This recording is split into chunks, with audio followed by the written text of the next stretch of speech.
All right, good afternoon. Thank you for your patience. I have a couple of Yemen updates.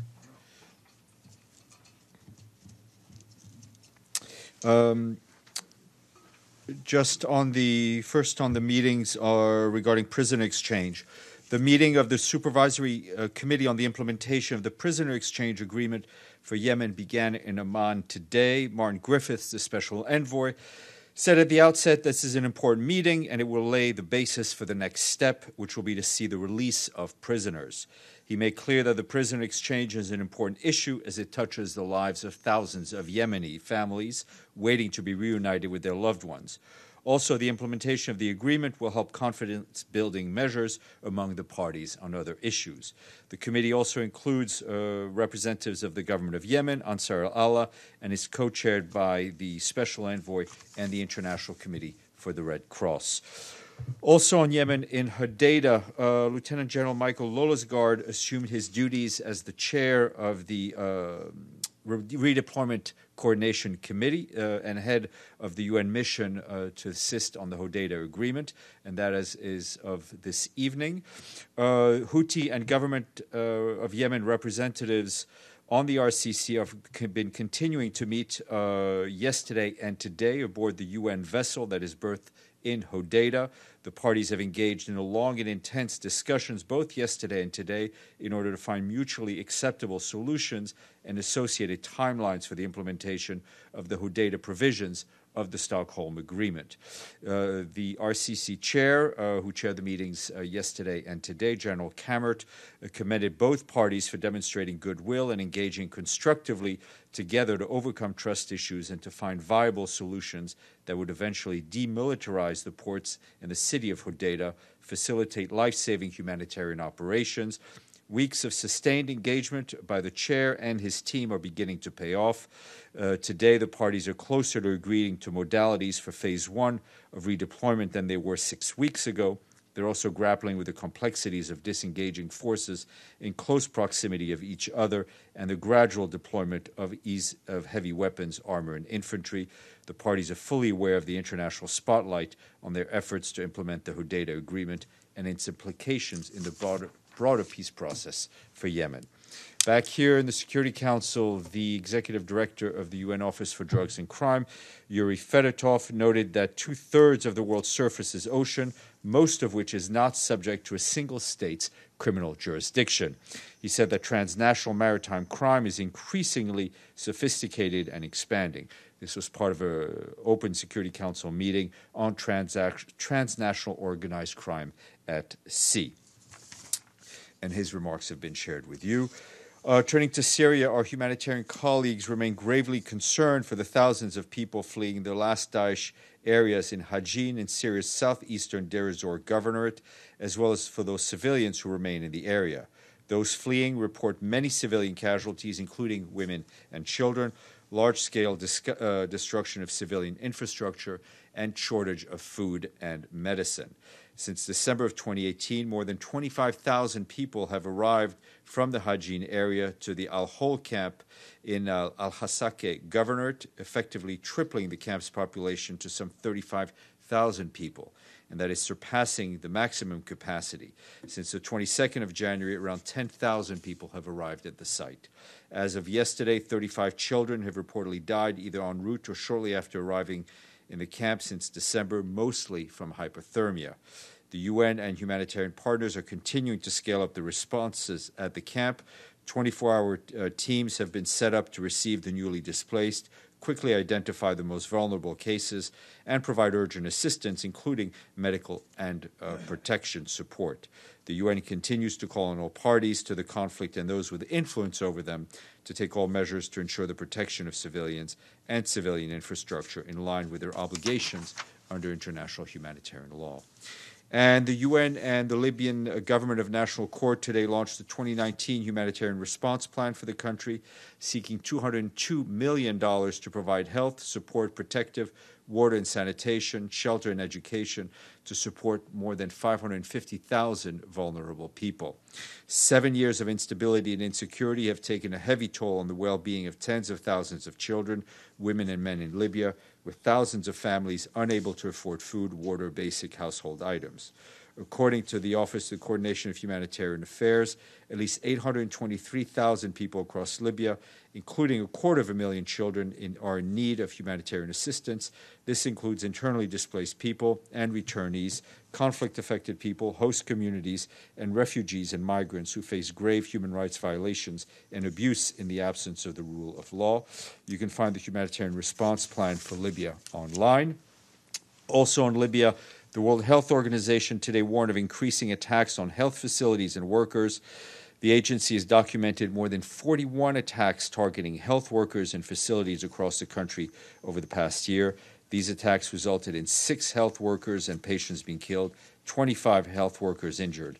Additional 7 health workers were also assaulted during the period. More information online. And today is Safer Internet Day, and our colleagues at the UN Children's Fund are highlighting the dangers posed to young people by online violence, cyberbullying, and digital harassment. According to the data from UNESCO on the prevalence of cyberbullying in high-income countries, the proportion of children and adolescents who are affected by cyberbullying ranges from 5 to 21%, with girls appearing to be more likely to experience cyberbullying than boys. In a statement issued today, the executive director of UNICEF, Henrietta Fore, called for greater action to make the internet a safer place for everyone, adding that it is time for governments, families, academia, and the private sector to put children and young people at the center of digital policies. More information online. And today we also officially celebrate the Lunar New Year. 2019 is the year of the pig.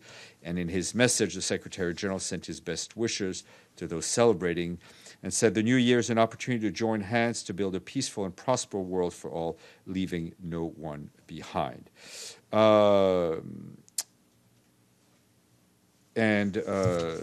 That is it. I just want to flag, that tomorrow at 11 a.m. in the Visitors Lobby, the UN Population Fund will launch a photo exhibit to mark the International Day of Zero Tolerance against female genital mutilation. The exhibit sheds light on harmful practices that is still prevalent in many parts of the world.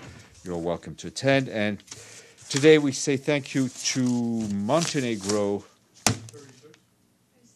and Österreich. There we go. Joe, you get the question. Unless Thank you. Yield. Thank you. Particularly in light of the recent observance of the remembrance of the Holocaust at the UN and the Secretary General's statements with respect to that observation and remembrance, I'd like to know what the Secretary General's comments are with regard to Cameroon's Minister Delegate of Justice's warning to President Biya's opponents that they, quote, might end up like arrogant Jews whom Hitler put in gas chambers. Thank you. The Secretary General has stood and will continue to stand against any anti-Semitic statements or statements that incite violence. Mr. Bay.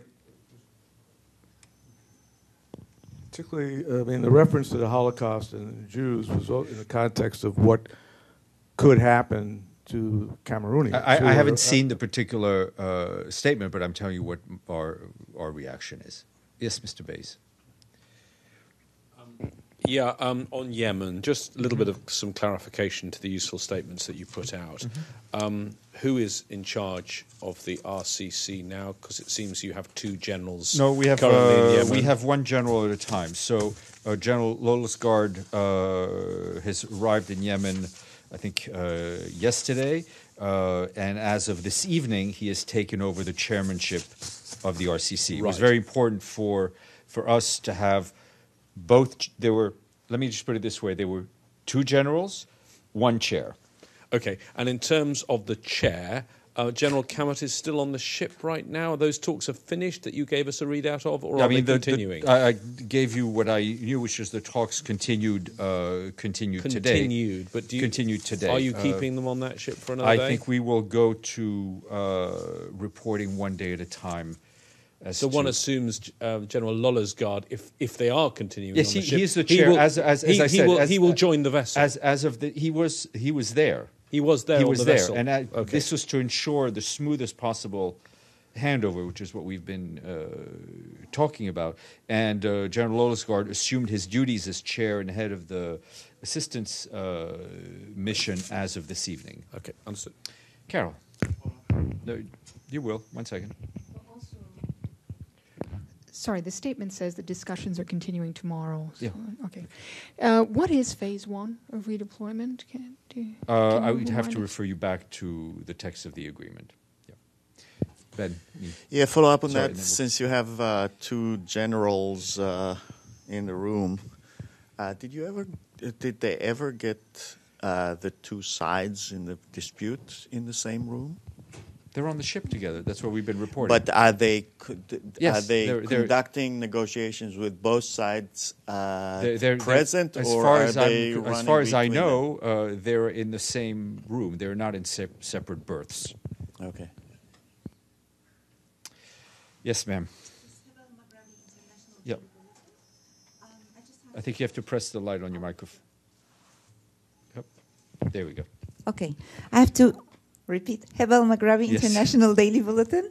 I have two questions regarding the meeting that took place in the outcome of the Jordanian meeting. It took place yesterday. And regarding the agreement of the release of the Houthis, the release of the hostages. I knew that the Houthis requested only 2 hostages to be released. Are you talking about the prisoner exchange? Yes. Yeah. And out of 1,300, so... I don't... I mean, those discussions are ongoing. I don't have any more details. We can ask our colleagues who are on the ground, but I don't have numbers with me here. Okay, but the We'll numbers... We'll come back to my office. We'll see what more we can get for you. Okay, thanks. James. Thanks, Stéphane. One more detail on the Yemen talks, the Hodeidah talks. Do you know the name of the lead negotiator for the Houthi side and the government side? And has it been the same individual in both cases throughout since the talks began in January? I will check. Yes, and then Carla. Go ahead. Yes, please. A report to the UN to the UN Sanctions Committee that was obtained by journalists yesterday suggests that North Korea tries to protect and disperse testing, assembly, and storage of its nuclear missile capabilities. Can you confirm that information, or do you have any comment on that? No, those reports are addressed directly to the Sanctions Committee, Security Council Sanctions Committee. I haven't seen the report, and we don't see them. Those are for Security Council members. Carla. Thank you. The Times has been publishing very, very large articles about Mr. Alston's report on the effect of austerity measures on increased poverty in England. Do you know how we can get the report, and is there any chance of bringing him here for a press briefing? The reports usually of the special rapporteurs are online. There is a season during which special rapporteurs tend to migrate to New York, but I think that's in the fall. That being said, he may be available through our colleagues in Geneva. Dulcie. Yeah, regarding Lala's Guard, so how long is his appointment for? Until further notice. Yes, Benny. Does the Secretary General have any comment on the nomination of David Malpass for World Bank? No. That's a process that involves the World Bank, its executive board. First of all, I've read the press reports. I'm not aware that it's been officially nominated, but it's a decision. It's a decision that involves the executive board of the World Bank and not the Secretary General of the United Nations. You've been very patient. Again. There you go. All right. I just have a question because the Secretary Council yesterday, he issued a statement regarding ceasing of fire. But what happened is that, like a couple of hours later, seizing of the ceasing of fire between the two parties. Oh, the ceasefire. Yes. Sorry. Yes. I'm sorry. So what happened is that the Houthis 1 hour later they started shooting, and So what did the UN? What was the role of the UN in this particular issue? The ceasefire in Hodeidah has been largely holding. I think what is important that we have not seen either party try to use the ceasefire to gain further territory. The agreement is what it is. It is not unsurprising that there may be some sporadic fire here and there, but as far as we're concerned, it is generally holding.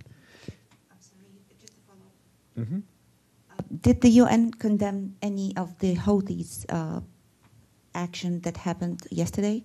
Because after the issuing of the statement, they started shooting. So I'm not sure that the UN was able to determine the source of any firing. Yes, James. But we call on all parties to continue and observe the ceasefire. You have to hand over the microphone to your neighbor. Sorry, I'm coming back to the berths on that ship. Just to be clear, the Houthi delegation came a day after the coalition delegation, I remember that. Mm-hmm. But no one has left the ship. They're not leaving at night. They are all staying on this ship, is your understanding. That is... And that brings me to my question. I'm not the steward on the ship, but that is my understanding. No, but the fact you are having both sides and you take them into the ocean, onto a ship, explain to me the thinking of sort of cooping them up together and what that might achieve. Well, they're not at sea; they're berthed. So I mean, we're not sailing out to sea with them. I think it was a creative solution by our colleagues on the ground to find a place that both parties could agree to go to, a place that is relatively secure. I will leave it to those who have greater experience in managing negotiations as to the psychological effect of putting people on a ship. Monica, you have been patient, and it is now your turn.